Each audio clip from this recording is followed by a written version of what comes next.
Hello friends नमस्कार जय जगन्नाथ मु प्रियंका मो YouTube channel cute couple Priyanka Devi YouTube channel में आपको स्वागत जनाऊँ। आज रेसिपीटी कौन आपण मैंने मो थंबनेल रू जानीपारे मु तो जगन्नाथ कृपार बहुत भले अच्छे आपण मैंने समस्ते केमती अच्छा निहाती भाव कमेंट्रे जनइबे।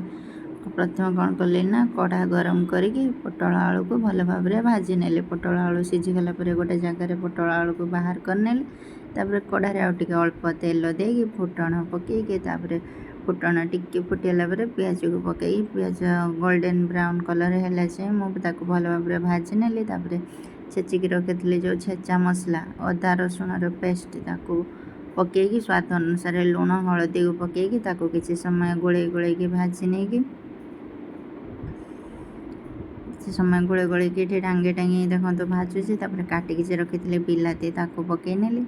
तापर बिलाती भी टिके सीझा को समय लगे ताकू भी छाड़ी बिलाती सीझापी बिलाती को टांगे टांगे तापर बिलाती सीझापी मसला अल्प टिके पानी ऐड करेंगे।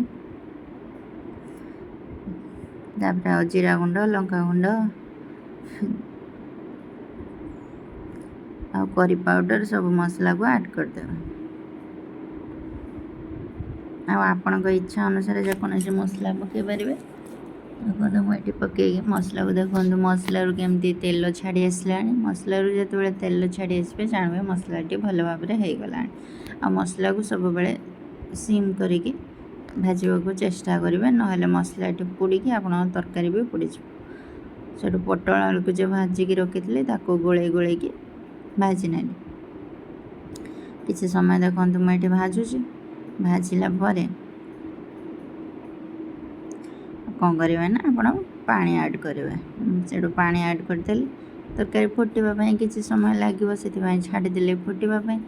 जदि मो भिडियोटी आपको भल लगे ताहले निहाती भाव लाइक करेंगे शेयर करेंगे सब्सक्राइब करेंगे पाखे बेल आइकन को दबाइदेवे जहाँफल कि मोर जेकोसी भिडियोर नोटिफिकेशन प्रथम आपण पाखे पहुँची जिते बड़े तरकारी फुटी मुझे कौन कल गरम मसला को पकईदेली। तापर देखो तरकारी भल भाव फुटी जाइए और केते सुंदर देखा भी जाऊँगी खाइबा भी बहुत टेस्टी लगे। पुणी देखा नेक्स्ट ब्लॉग रे।